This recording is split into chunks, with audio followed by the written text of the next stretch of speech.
Il passo alpino asfaltato più alto d'Europa, una strada talmente celebre che nel 2008 Honda decide di incidere sulle carene della Transalp XL700 le coordinate e l'altitudine di questo valico alpino situato a 2802 metri di altezza. Siamo sulle Alpi francesi e questo è il Colle della Bonette.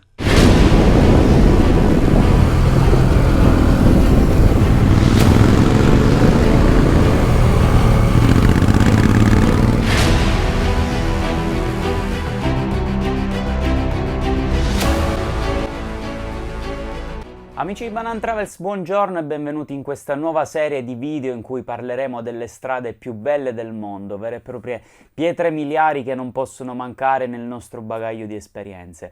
Ebbene, prima di iniziare vi chiedo semplicemente di supportare questo lavoro iscrivendovi al canale e poi non ci perdiamo in chiacchiere, ma passiamo subito a conoscere questo luogo di cui vi parlerò oggi. Parliamo di un luogo veramente iconico, soprattutto per la sua presenza ben 4 volte nel Tour de France, nonché il passo più alto della storica Rue de Grande Alpe, ovvero un itinerario alpino celebre che non può mancare nel palmarès di ogni ciclista o motociclista. Si trova in Francia, però raggiungerlo dall'Italia è veramente facile, quindi vediamo da subito qual è la strada per raggiungerlo, quali sono gli itinerari, per poi parlare dell'interessante e affascinante storia che ruota intorno a questo luogo.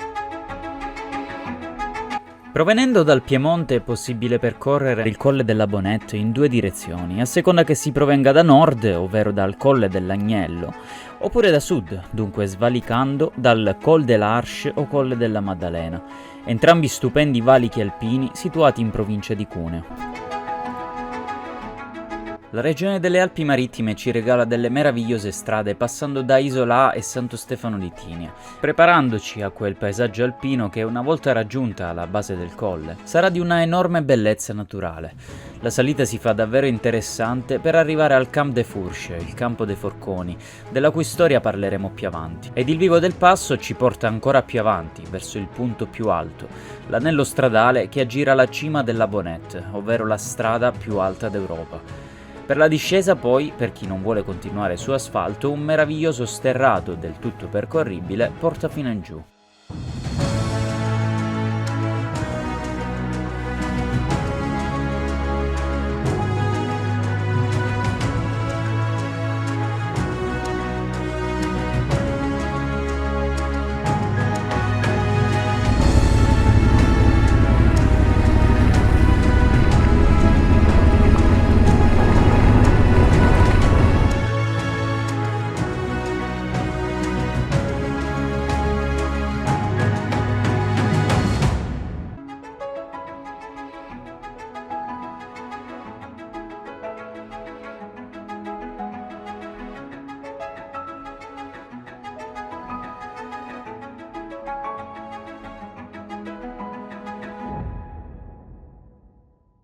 Per via dell'elevata altitudine, percorrere questa strada è consentito esclusivamente nella stagione estiva. Solitamente l'apertura è datata intorno agli inizi di giugno, ma non è difficile trovare neve anche a luglio, dunque informatevi sul sito web del comune di Auron per sapere quali sono effettivamente le chiusure e le aperture annuali. Ma la Bonette non è soltanto una strada divertente e paesaggistica, è anche un luogo ricco di storia, e ne sono testimonianza il fortino di Restefonde e il cosiddetto Campo dei Forconi.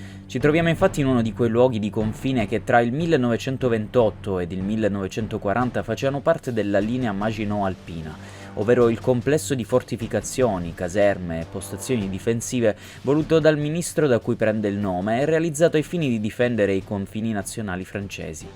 Il settore di Restefonde in particolare fu teatro di violenti combattimenti durante la Seconda Guerra Mondiale. Ciò che rimane oggi sono le rovine restaurate che possono essere visitate una per una. Questo accampamento accoglieva più di 1000 uomini della fanteria alpina francese, schierati a difesa della linea Maginot contro l'offensiva italiana.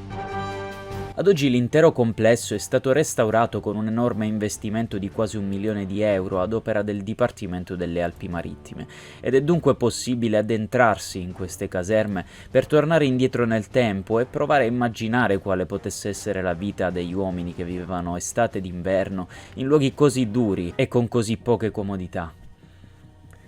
La strada originaria fu realizzata tra il 1832 ed il 1860 sotto il regno di Luigi Filippo I e successivamente sotto Napoleone III. I lavori furono lenti ed ardui.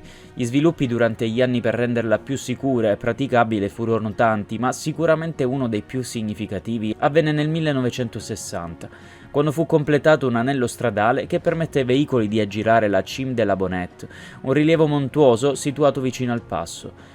Questa strada aggiuntiva, che raggiunge i 2802 metri di altitudine, è spesso pubblicizzata come la strada più alta d'Europa, anche se tecnicamente non è un vero e proprio passo, probabilmente realizzata anche un po' come sfida alla concorrenza degli altri passi celebri per le competizioni ciclistiche, il Passo dello Stelvio con i suoi 2758 metri ed il Col dell'Iseran con i suoi 2770 metri. Fatto sta che una volta arrivati in cima la vista è incredibile e il paesaggio vale decisamente lo sforzo della salita.